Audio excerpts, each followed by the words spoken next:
देखिए, लोकतंत्र के चौथे स्तंभ और ख़ास करके पत्रकारों के जीवन स्तर को बेहतर बनाने के लिए माननीय मुख्यमंत्री नीतीश कुमार जी का रोड मैप है। उसके तहत बीमा योजना अथवा पेंशन योजना की शुरुआत की गई।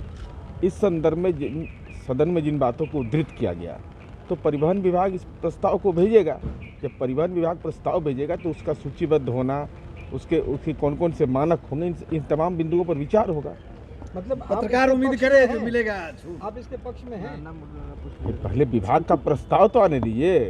परिवहन विभाग का प्रस्ताव क्या आता है, उस प्रस्ताव के कौन कौन से मानक होंगे, सूचना जनसंपर्क विभाग उस बात पर विचार करेगा। और जब हम लोगों ने पेंशन योजना लागू किया, बीमा योजना लागू किया, तो कोई परेशानी की तो बात है नहीं, लेकिन जब तक ठोस प्रस्ताव नहीं आता है तब तक इस पर अंतिम निर्णय अभी बताया नहीं जा सकता। मैंने भी कहा कि भाई हम दिव्यांग को और विभिन्न समाज के विभिन्न तबके के लोगों को हम ये सुविधा दे रहे हैं।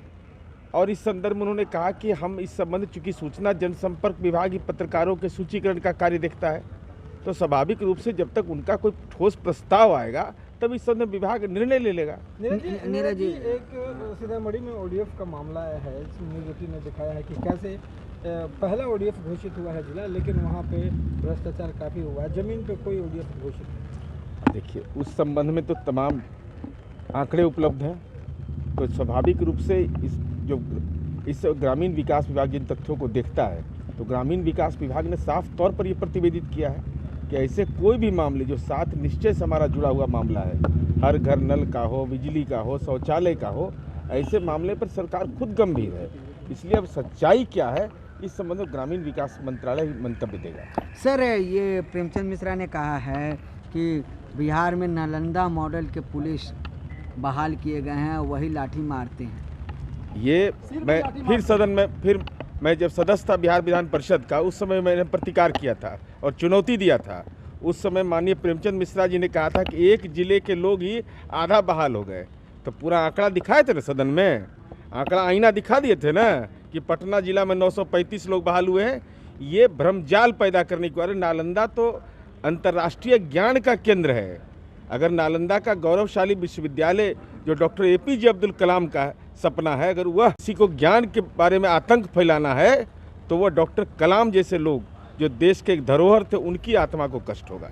लेकिन एक बड़ा सवाल उठाया है प्रेमचंद मिश्रा ने, उन्होंने कहा कि सीएम ने जो जवाब दिया है कि आपातकाल में सिर पे कनपट्टी पे रिवॉल्वर रख करके ले आते थे पकड़ करके, और उसी तरह सिर पर लाठी मारी जा रही है, तो उस समय सरकार चली गई थी, अब यही सरकार जाने वाली है।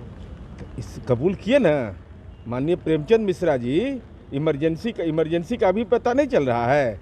राजनीति में शीर्षासन करा 2019 में लोकसभा क्षेत्र में। आपके जो राष्ट्रीय अध्यक्ष हैं अदालत में चिरौरी कर रहे हैं, कभी बेल पर जा रहे हैं, कभी जा रहे हैं कहीं, क्षेत्र बदलना पड़ा है। जनता नए दौर में नई चुनौतियों को स्वीकार करती है। कानून के राज में कानून का पालन सब लोग करते हैं, और राजनीतिक दल से यह अपेक्षा होती है कि आप भी कम से कम भड़काइए लोगों को नहीं।